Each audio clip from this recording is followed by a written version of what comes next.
اعوذ باللہ من الشیطان الرجیم، بسم اللہ الرحمن الرحیم۔ السلام علیکم ورحمۃ اللہ وبرکاتہ۔ تمام دوستوں کو چینل کے اندر خوش آمدید کہتے ہیں۔ محبت کے بہت ہی ایفیکٹو پاورفل وظیفہ کے متعلق گفتگو کی جائے گی۔ یہ ایک ایسا عمل ہے، ایسا وظیفہ ہے جو آپ کی محبت کو انشاءاللہ تعالی آپ کے قریب لانے میں بہت زیادہ ایفیکٹو ہے، بالخصوص ان حضرات کے لیے کہ جن کا تعلق کسی کے ساتھ بہت ہی اچھا تھا، جائز تعلق تھا، دوستی تھی، بہن بھائی کا رشتہ تھا، ایک بہت ہی زبردست قسم کا رشتہ تھا، کسی تیسرے انسان کی وجہ سے وہ خراب ہوا ہے، اس میں پرابلمز کریٹ ہوئی ہیں، تو پریشان ہونے کی ضرورت نہیں ہے۔ انشاءاللہ تعالی جو طریقہ کار اس وظیفے کا بتایا جائے، سیم اسی طریقہ کار سے آپ نے یہ وظیفہ کرنا ہے۔ اللہ رب العالمین کی مدد شامل حال ہوگی اور وہ انسان انشاءاللہ تعالی آپ کے ساتھ اچھے تعلقات قائم کر لے گا۔ جو لوگ چینل پر نئے ہیں، کائنڈلی گزارش ہے چینل کو سبسکرائب کریں اور بیل آئیکن کو پریس کریں تاکہ آنے والی تمام ویڈیوز کا نوٹیفیکیشن آپ کو آسانی کے ساتھ مل سکے۔ اللہ رب العالمین تمام امت مسلمہ کی خیر فرمائے۔ جو مسلمان دنیا کے کسی کونے میں بھی مظلوم ہیں، خالق کائنات ان کو اپنی حفظ و امان میں رکھے، اللہ رب العالمین ان کی مدد فرمائے۔ جو اس چینل کے سبسکرائبرز ہیں، جو اس چینل کی ویڈیوز کو لائک کرتے ہیں، شیئر کرتے ہیں، اللہ رب العالمین تمام لوگوں کے دل کی مرادیں پوری فرمائے۔ آپ نے کرنا کیا ہے، بہت ہی سمپل سا آسان سا عمل ہے۔ جو طریقہ کار بتایا جائے گا سیم اسی طریقہ کار سے آپ نے کرنا ہے۔ جس دن آپ نے یہ وظیفہ کرنا ہے، فجر کی نماز سے پہلے آپ نے غسل کرنا ہے، نہانا ہے، اچھے کپڑے پہننے ہیں، اس کے بعد فجر کی نماز ادا کریں۔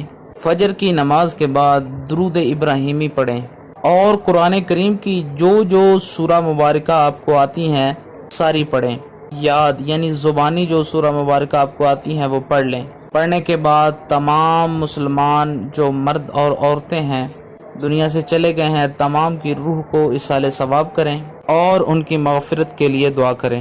سورج طلوع ہونے کا انتظار کریں۔ جب سورج طلوع ہو جائے 2 رکعت نماز نفل ادا کرے۔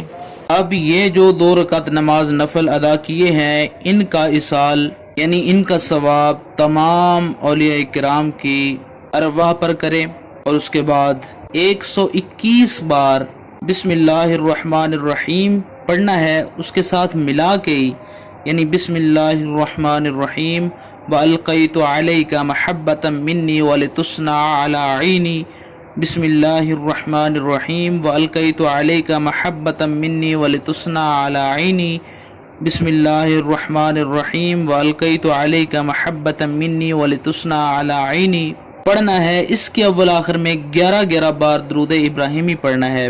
یہ ایک بہت ہی کمال کا عمل ہے۔ کرنے کے بعد کسی میٹھی چیز پر دم کر کے، اگر میاں بیوی کے تعلقات خراب رہتے ہیں تو شوہر اپنی بیوی کو کسی میٹھی چیز پر دم کر کے کھلا سکتا ہے۔ اگر شوہر کے حالات جو ہیں وہ گھر والوں کے ساتھ اچھے نہیں ہے تو بیوی اپنے شوہر کو کسی میٹھی چیز پر دم کر کے کھلا سکتی ہے۔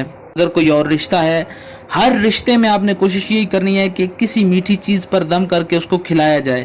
اگر کھلا نہیں سکتے ہیں تو پھر اس کی نیت سے اللہ رب العالمین کے ہاں دعا کریں، یا اللہ پاک فلاں بن فلاں انسان جو ہے اس کے دل میں میرے لیے محبت پیدا فرما دے۔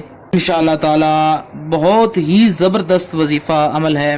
اللہ رب العالمین کی مدد شامل حال ہوگی اور کوئی بھی انسان ہو انشاءاللہ تعالی فی الفور آپ کی طرف توجہ فرمائے گا، رجوع کرے گا۔